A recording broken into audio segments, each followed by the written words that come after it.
জাতীয় নির্বাচনের প্রশ্নটা হচ্ছে সংস্কার সাপেক্ষ।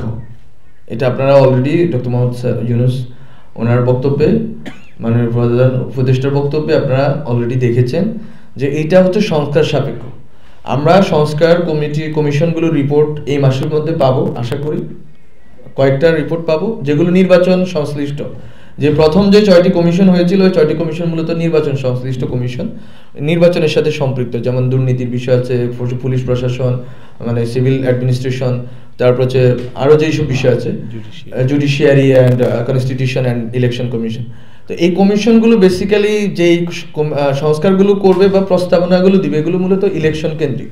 সুতরাং আপনি দেখতে পাচ্ছেন যে এই মাসে বা যে সময়সীমা আছে, ওনারা যখন এই প্রস্তাবনাগুলো দিবেন, এগুলো নিয়ে তো আমরা আগেই বলেছি যে রাজনৈতিক দলগুলোর সাথে আমরা একটা কনসালটেশনে ঢুকবো, প্রসেসে ঢুকবো, এবং অন্যান্য স্টেক হোল্ডারদের সাথে কনসালটেশন প্রসেসে ঢুকার পর আমরা আসলে ঠিক করব, রাজনৈতিক দলগুলো ঠিক করবে যে কতটা সংস্কার আমরা করতে চাই এই রাষ্ট্রের।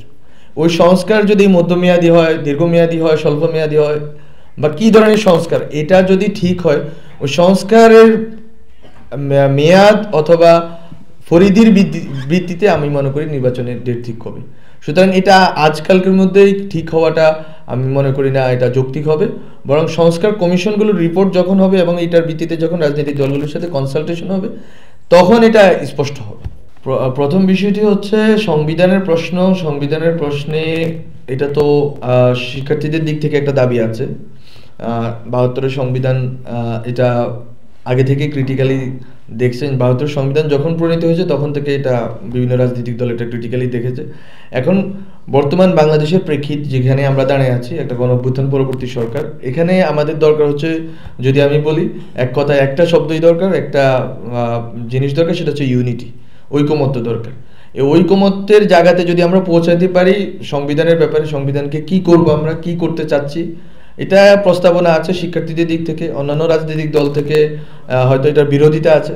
এইটা যেহেতু কন্টেনশাস পয়েন্ট, একটু আগে আমি যেটা বলেছি, যেসব বিষয়ে কন্টেনশাস পয়েন্ট আছে সেসব বিষয়গুলো আমরা আলোচনা করে আমরা এটাকে লিপিবদ্ধ করব।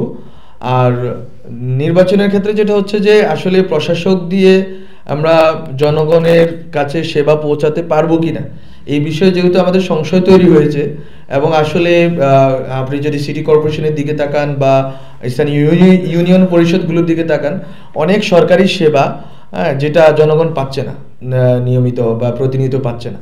বলতো আমরা এটা এনভিসিএস করতেছি, আমরা এটা দেখার চেষ্টা করতেছি যে আসলে এটা কীভাবে করলে প্রশাসক দিয়ে এটা সামলানো, আমরা মনে করতেছি এটাতে ঘাটতি দেখা যাচ্ছে, জনগণ নাগরিক সেবাগুলো পাচ্ছে না। বলতো এটা একটা প্রস্তাবনা আকারে স্যার বলেছেন যে লোকাল গভর্নমেন্ট ইলেকশন যদি হয়, তাহলে যেটা হবে যে নাগরিকদের এই সেবা প্রাপ্তির সুযোগ তৈরি হবে, এবং এটা মনে করি যে এটা রাজনৈতিক দলগুলোর সাথে মানে আলোচনার ভিত্তিতে এটা আমরা অগ্রসর হতে পারবো।